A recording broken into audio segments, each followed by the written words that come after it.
il compte pas, il en remet, il est en train de se faire un nom, Paul Sexas. Salut à tous, quel plaisir de vous retrouver pour lancer cette saison de Coupe de France. La première manche de la Coupe de France, la Marseillaise. Avant, c'était la course professionnelle d'ouverture en Europe, bien entendu, vous le savez. Et vous l'avez vécu sur les antennes d'Eurosport. La saison a commencé sur les routes espagnoles. On va se régaler. Nous sommes en compagnie de Nicolas Fritsch. On rentre tout de suite dans le vif du sujet. Nous sommes au pied de l'Espigoulier et nous retrouverons 5 fuyards qui avaient 3 minutes au pied de ce qu'on appelle... c'est le point culminant de cette 47e édition à 700 mètres d'altitude. Et ça roule très très fort derrière. Ça roulait très fort et on vient de voir un TGV qui a changé de couleur. Rémi Cavagna sortir du peloton. Apparemment c'est Rémi. Et derrière ce peloton qui est en train de se reconstituer.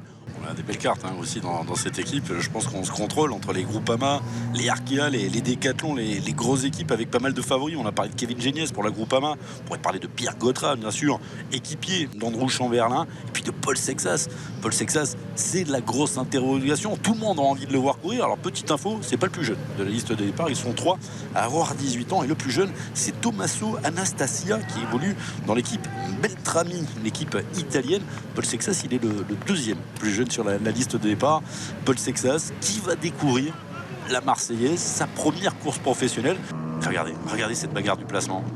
Voilà, l'approche. Les ronds-points, les silos. Ouais, ça c'est stressant. On est dans le vif du sujet, ça y est, à 30 km de l'arrivée. On se rapproche de la route des Crêtes. Il va y avoir de la baston. Un peloton, une attaque derrière. Est-ce que c'est pas justement Axel Laurence? Non, c'est Arkea. Oui, pardon. Je me suis fait avoir sur les deux maillots. Axel était à côté. Oups là, attention. Première tentative.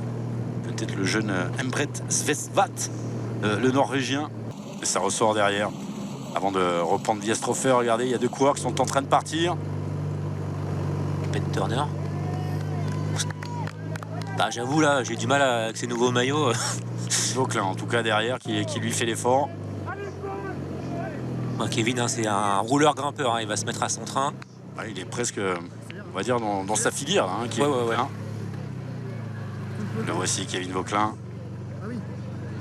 Et derrière, c'est sauf qui peut. Derrière, on a vraiment du mal. On va essayer de se réorganiser. En tout cas, la Groupama FDJ s'est fait piéger. On les avait vus rouler tout à l'heure pour Kevin Geniez. On n'a pas pu suivre là. On va reprendre Boulawat. C'est Paul Sexas qui est là. C'est Paul Sexas qui est en train de secouer tout ça. On savait qu'il avait du tempérament. Première course professionnelle. Pour vous dire, on n'a pas l'habitude de le voir courir avec ce maillot. Et on était même impressionné de le voir sortir avec les Tarling, les Kevin Vauclin. Mais c'est bien Paul Sexas.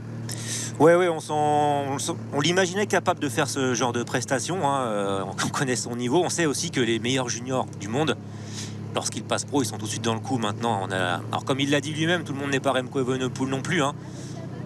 Mais le niveau qu'il avait déjà l'an passé chez les juniors lui aurait permis d'exister chez les pros. Donc là, avec quelques mois de plus. Il y en a qui essayent de ressortir.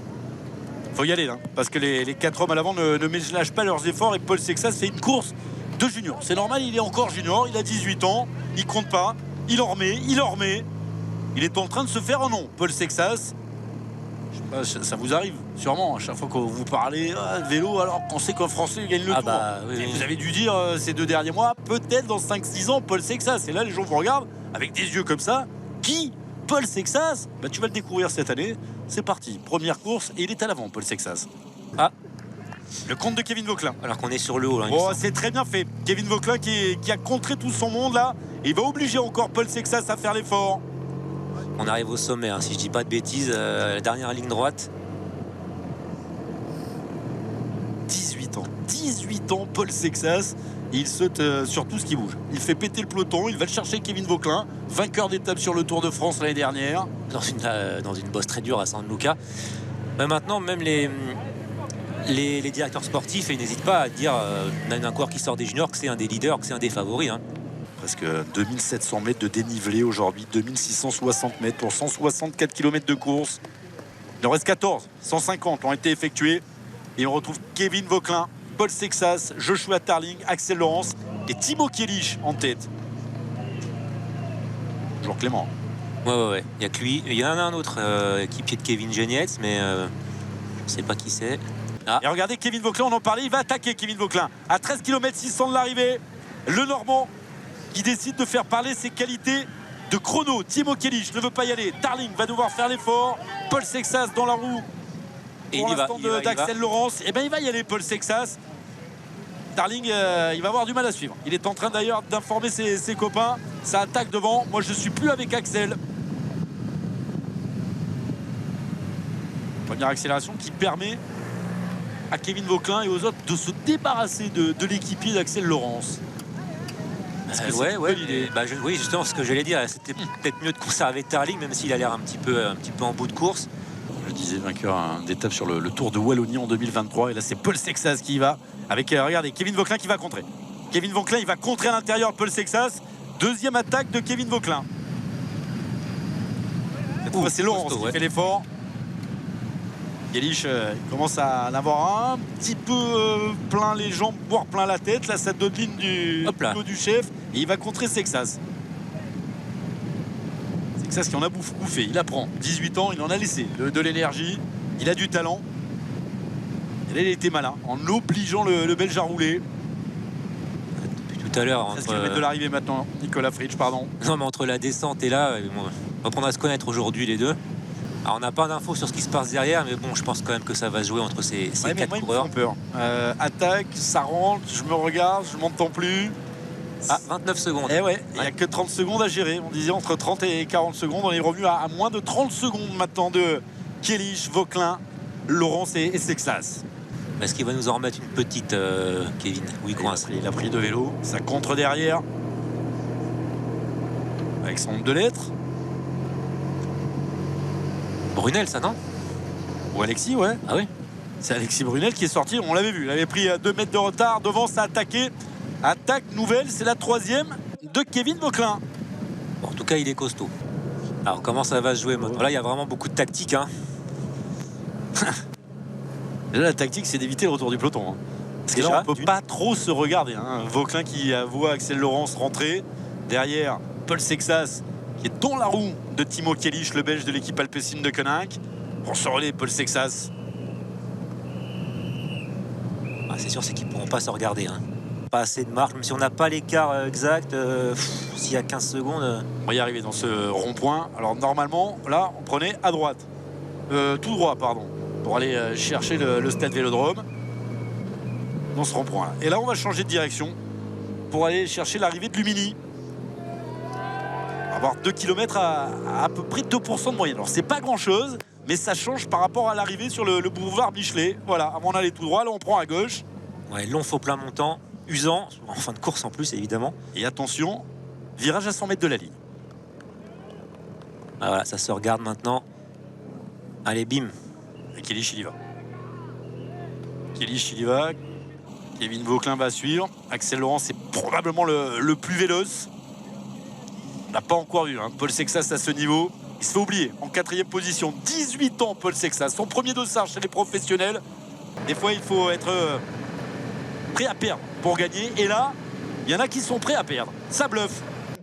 Vauquelin, il a déjà fait des efforts. Il attend.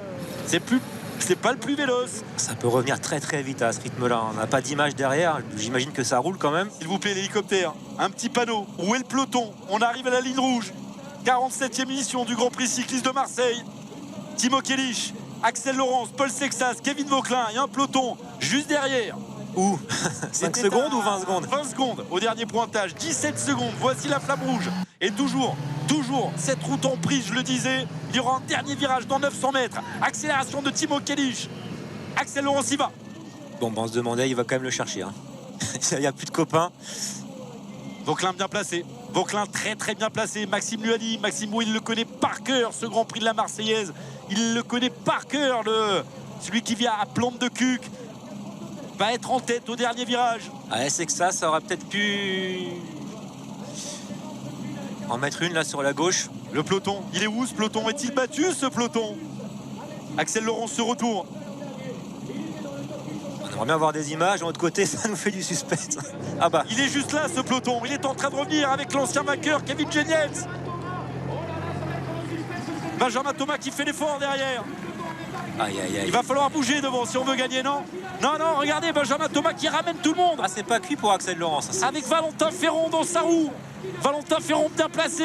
On a repris les 4 hommes de tête. Axel Laurence qui essaye de rester dans les premières positions, tout comme Kevin Vauquelin. Ouais, c'est pas définitif, hein. Gutschon Martin qui est là pour l'équipe Euskaltel. Valentin Ferron qui lance de loin pour la Flanders. C'est Van Hemelen qui est en train de lancer. Valentin Ferron en deuxième position. Valentin Ferron idéalement placé. Valentin Ferron qui va faire son effort maintenant. Valentin Ferron qui avait déjà été deuxième en 2023 derrière Nelson Poles. Mais il va y avoir une énorme surprise avec la victoire de Vincent Van Hemelen pour la Flanders baloise.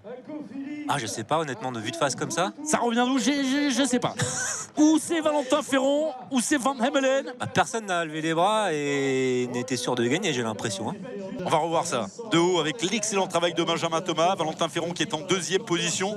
Et regardez, Van Hemelen, il est très très loin pour l'instant. Il est même un petit peu tassé, ce dossard 134. Vincent Van Hemelen, c'est lui qui va accélérer. Il va surprendre un peu Valentin Ferron. Valentin Ferron qui suit l'accélération de Benjamin Thomas. Pour l'équipe Euskaltel, il y a Gutschon Martin qui est là en troisième position. Derrière, Francesco Galvan. Paul Sexas est venu faire le sprint encore. Ah ouais, Paul Sexas, je pense même qu'il y a Axel Laurence dans ce sprint. Non, c'est Tarling qui est là. C'est Tarling, non, c'est Laurence. Ouais, c'est ça. Alors, Van Hemelen, 50 mètres. Ferron qui revient. Francesco Galvan qui va aller terminer troisième. Et Oh bah non, je sais pas. de là, je serais incapable de vous le dire.